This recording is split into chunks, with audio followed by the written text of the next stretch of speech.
Quand la tristesse arrive, je sais tu es là, toujours près de moi. Bon lundi, bienvenue à votre émission de la Victoire de l'amour. J'espère que vous allez bien, qu'on se prépare à vivre une belle journée. Aujourd'hui, j'aimerais vous raconter une histoire qui est assez spéciale. Ça se passe dans une paroisse. L'église peut contenir environ 1000 personnes et les paroissiens apprennent qu'ils auront un nouveau curé la semaine prochaine, par exemple. Et évidemment, on dit que ce sera un jeune prêtre, un nouveau jeune prêtre, alors normalement, l'église n'est pas tout à fait pleine, mais ce dimanche-là, l'église, elle est pleine parce que les gens veulent voir qui est le nouveau curé de la paroisse. Et ils sont tous surpris, surpris. Ils voient qu'en arrivant à l'église, le dimanche matin, il y a une personne qui n'est pas là d'habitude, qui est assis sur les escaliers dehors, un mendiant qui demande de l'argent, qui est mal habillé, qui est la barbe pas faite, donc tout ce que vous voulez. Et sur les 1000 personnes, 3 personnes se sont intéressées à lui, qui lui ont salué, et une seule lui a donné de l'argent. Alors, les gens entrent dans l'église, sont assis, sont fébriles à vouloir rencontrer ce nouveau curé, et le mendiant décide d'entrer, et il s'assoit à l'arrière de l'église, et il voit les regards noirs des gens. Les gens se disent, mais qu'est-ce qu'il fait, cet itinérant dans notre église? Il n'est pas propre, sa barbe n'est pas faite, bon, etc. Et tout le monde le juge et le regarde en voulant dire, tu devrais donc t'en aller. Et tout à coup, quelqu'un de la fabrique décide de présenter le nouveau curé de la paroisse, et l'itinérant se lève et s'en va en avant, et voici ce qu'il lit.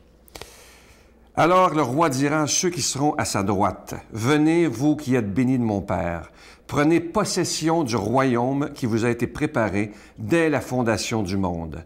Car j'ai eu faim, et vous m'avez donné à manger. J'ai eu soif, et vous m'avez donné à boire. J'étais étranger, et vous m'avez recueilli. J'étais nu, et vous m'avez vêtu. J'étais malade, et vous m'avez visité. J'étais en prison, et vous êtes venus vers moi. Les justes lui répondront, Seigneur, quand avons-nous vu avoir faim, et t'avons-nous donné à manger, ou avoir soif, et t'avons-nous donné à boire? Quand avons-nous vu étranger, et t'avons-nous recueilli, ou nu, et nous t'avons vêtu? Quand avons-nous vu malade, en prison, et sommes-nous allés vers toi? Et le roi leur répondra, je vous le dis en vérité, toutes les fois que vous avez fait ces choses, à l'un des plus petits de mes frères, c'est à moi que vous l'avez fait. Et pendant que, vous avez bien compris que l'itinérant, c'était le nouveau prêtre de la paroisse, pendant qu'il lisait ce texte, les gens dans l'église pleuraient.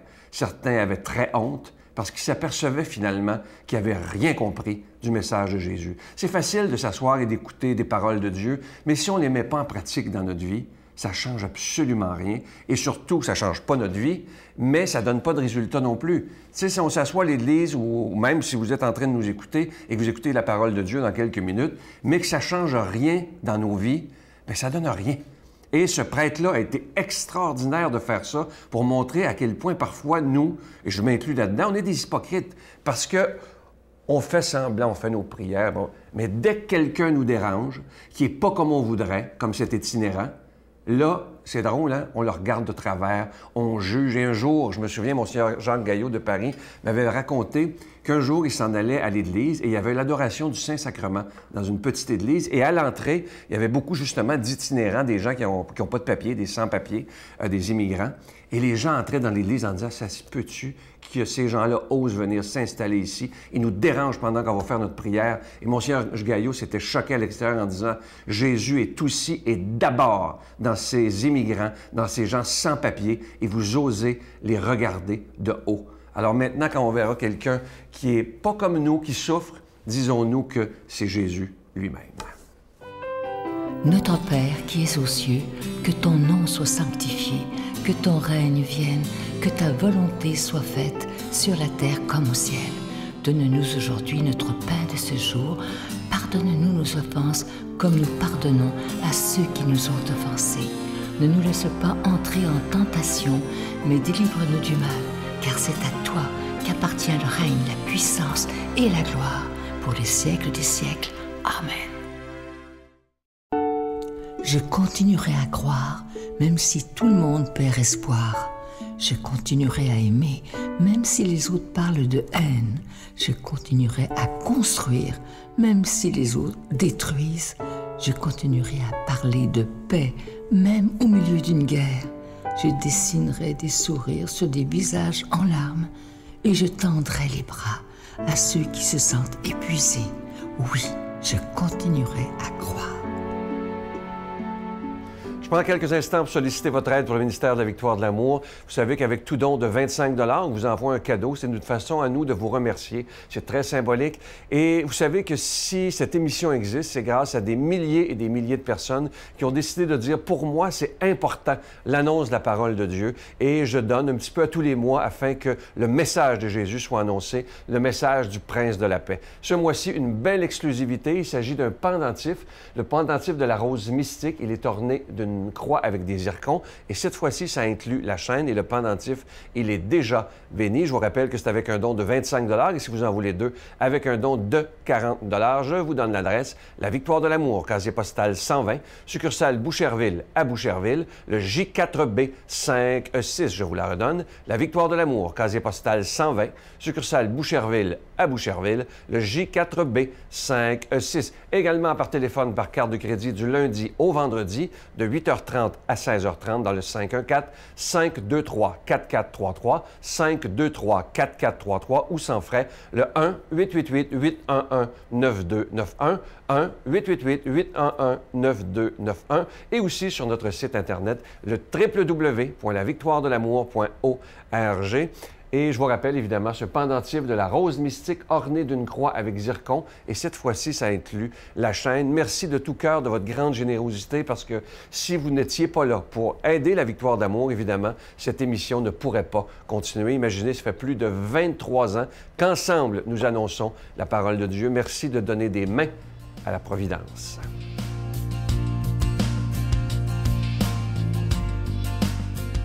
Mon Dieu, donnez-moi la sérénité d'accepter les choses que je ne peux changer, le courage de changer les choses que je peux et la sagesse d'en connaître la différence. Amen. Aujourd'hui, la parole de Dieu est proclamée par quelqu'un qu'on apprécie beaucoup, Brigitte Bédard.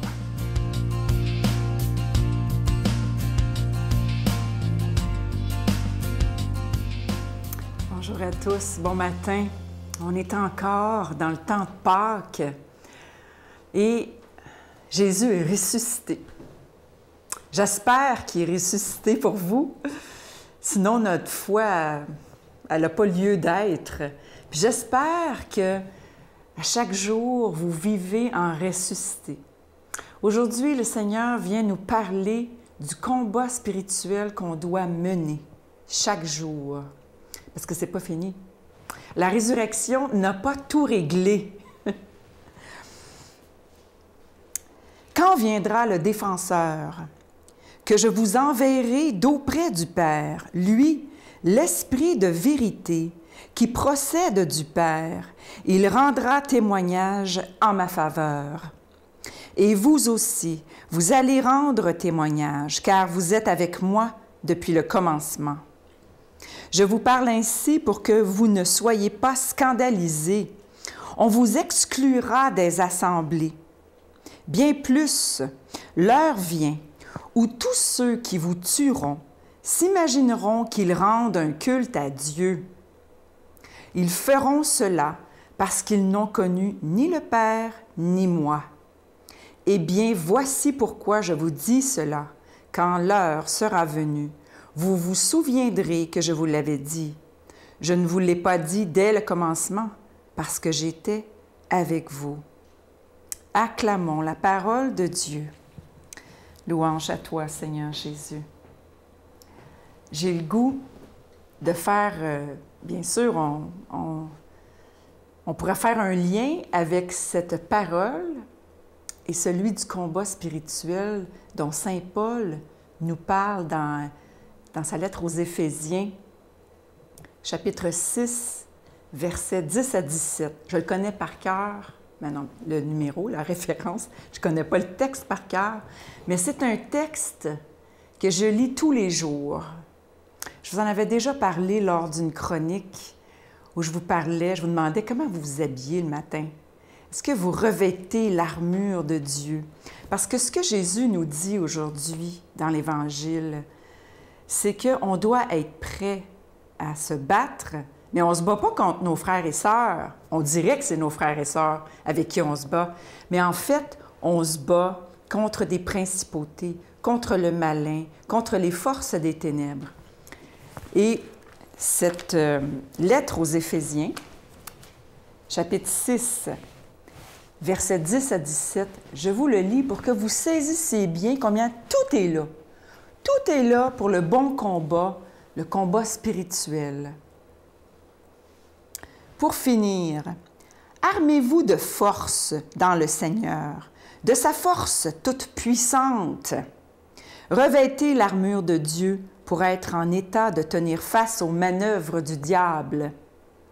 Ce n'est pas à l'homme que nous sommes affrontés, mais aux autorités, aux pouvoirs, aux dominateurs de ce monde de ténèbres, aux esprits du mal qui sont dans les cieux. Saisissez donc l'armure de Dieu, afin qu'au jour mauvais, vous puissiez résister et demeurer debout, ayant tout mis en œuvre. Debout donc, à la taille, la vérité pour ceinturon, avec la justice pour cuirasse, et comme chaussure aux pieds, l'élan pour annoncer l'évangile de la paix. Prenez surtout le bouclier de la foi, il vous permettra d'éteindre tous les projectiles enflammés du malin. Recevez enfin le casque du salut et le glaive de l'esprit, c'est-à-dire la parole de Dieu. Que l'Esprit suscite votre prière sous toutes ses formes, vos requêtes en toutes circonstances.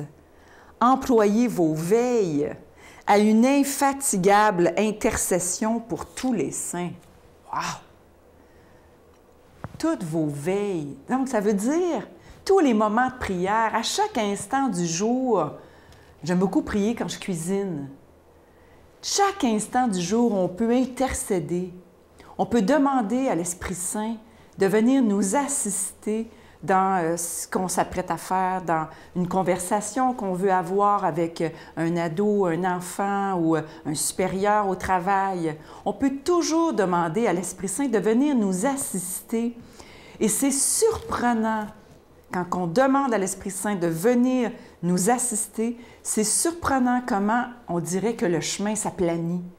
On ne s'attendait pas. L'autre personne, tout d'un coup, est très ouverte à entendre ce qu'on a à dire.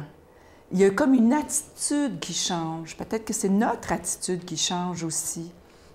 Il ne faut pas hésiter à demander le secours de l'Esprit Saint dans tout ce que la vie va nous amener à vivre, toutes les épreuves, ou dans notre prière en couple ou en famille. Commencez par demander à l'Esprit Saint de venir. C'est notre défenseur. C'est le meilleur avocat qu'il n'y a pas. Le meilleur avocat. Pourquoi on s'en passerait? Alors, quand vient le temps de demander au Seigneur, demandons tout de suite l'Esprit Saint, chaque instant. Au nom du Père, du Fils et du Saint-Esprit. Amen. Je vous salue Marie, pleine de grâce. Le Seigneur est avec vous. Vous êtes bénie entre toutes les femmes, et Jésus, le fruit de vos entrailles, est béni. Sainte Marie, Mère de Dieu, priez pour nous pauvres pécheurs, maintenant et à l'heure de notre mort. Amen.